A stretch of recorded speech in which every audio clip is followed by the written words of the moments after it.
তাই কিনে 100 টাকা দিয়ে শালা ছিনে আমার সামান বাজারের খোঁজ দিয়ে দিচ্ছে। কই মাসুদ কই? এদিকে আইসো।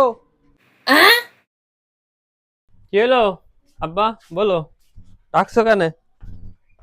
ডাকছি এই যে হাটে যাব, তার রোজার বাজার ঘাট তো কম বেশি করা লাগবে, টাকা পয়সা কি কিছু আজ কাছে? ও রোজার বাজার ঘাট করবা?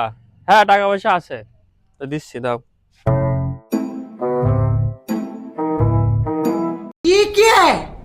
বাজারে যে খেজুর কিনবা, আপেল কিনবা, কুমলা কিনবা, তারপরে লেবু কিনবা আর মুড়ি কিনবা। আর যদি টাকা উবরায় তাহলে একটা তরমুজও কিনে নো।